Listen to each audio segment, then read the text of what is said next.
हमको ऐसा लगा जैसे मेरे उस बच्ची को गोद उठाए। हम बोले कि हमारे पास लड़की नहीं। इस गांव से कुछ मीटर दूरी पर एक लावारिस बच्ची मिली हुई थी। कुछ लोगों ने शायद देखा भी था कि कुछ दो लड़कियां स्कूटर से आती हैं और उस बच्ची को झाड़ी में फेंक कर चली जाती हैं, लेकिन बहुत सारी लोगों की नजर पड़ती है, कोई उस बच्ची को उठाना नहीं चाहता।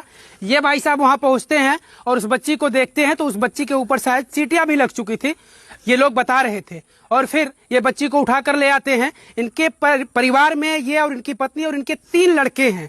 जब इनके घर में एक बच्ची आती है और वो नवरात्रि का पहला दिन था, ये लोग अपने आप को सौभाग्यशाली समझते कि हमारे घर में आज देवी के रूप में आज हमें मिली हुई है। इस परिवार में खुशियों का माहौल था, पूरा गांव खुश था कि चलिए इनके पास 3 लड़के हैं, अब एक लड़की मिल गई है।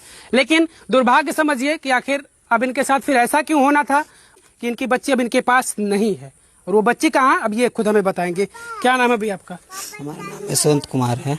यशवंत जी, कहाँ बच्ची आपको मिली थी? मेरे रसना नगरा मार्ग पे रघुनाथपुर मोड़ पे हमको बच्ची मिली थी सुबह 5:30 बजे। 5:30 बजे? किस अवस्था में थी बच्ची वहाँ? बच्ची के ऊपर हल्का सा कपड़ा लगा था, जो जिस हालात में पैदा हुई उसमें हल्का कपड़ा लपेट के उसको झाड़ी में रख दिया गया था। मैं उस समय स्कूल स्कूल जाने के लिए निकला था। बहुत सारे लोग रोड पे टहल रहे थे तो कुछ आवाज आई। हम लोग कई लोग थे, 3-4 लोग तो बोले कह रहे कहीं आवाज आ रही है बच्ची की। हम लोग जाके देखे तो एक छोटी सी नन्ही सी बच्ची पड़ी थी वहां पे। उसके बाद हम उस बच्ची को गोद उठाए। हम बोले कि हमारे पास लड़की नहीं, हमको दे दीजिए। हाँ, सब लोग आज सुपुर्द हमको कर दिया। हम लेके घर चले आए फैमिली के पास।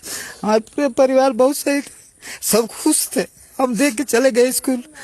उसके बाद हम जब लौटे, यही कपड़ा देखिए इसी कपड़े में हमको बच्ची मिली थी। और उसके बाद घर आए तो प्रधान कहे कि ऐसा करो कि पुलिस को सूचित कर दिया जाए। हम 112 पे कॉल किए, पुलिस आई। उसके बाद हमसे कही कि बाबू थाने पे लेके आओ। हम थाने पे गए लिखा पढ़ी कराने के लिए। वहाँ केसो बोले कि नहीं, बलिया लेके जाइए महिला हॉस्पिटल। वहाँ हम अपने मतलब के हक में समझ रहे थे कि बच्ची हमको मिल जाएगी। हम बलिया महिला हॉस्पिटल लेके गए। वहाँ पे क्या किए कि अंदर गए तो कह रहे कि बच्ची को यहाँ पे वजन करने के लिए रखिए। हम बच्ची को वजन करने के लिए रखे। जब बच्ची को हम दोबारा उठाने जा रहे हैं तो वहाँ के जो डॉक्टर थे, स्टाफ नर्सें थी, करे कि अब रहने दीजिए, सरकारी संपत्ति हो गई।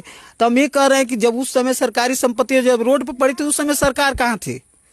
जो हमसे बच्ची वहां से बचा के हम उतना दूर तक लेके चले गए अपने पाने के लिए, अब वो सरकारी संपत्ति। अच्छा, जब आप यहाँ से थाने लेकर गए थे तो क्या यहाँ बताया गया था कि आप जिला अस्पताल लेकर जाइए तो फिर वहाँ आपकी बच्ची वहाँ वो लोग ले लेंगे, ऐसा कुछ बताया गया था? नहीं, ऐसा कुछ नहीं बताया गया था। इस प्रक्रिया में हमको कुछ नहीं बताया, बस लिखा पढ़ी करने के लिए थाने पे बुलाया गया था।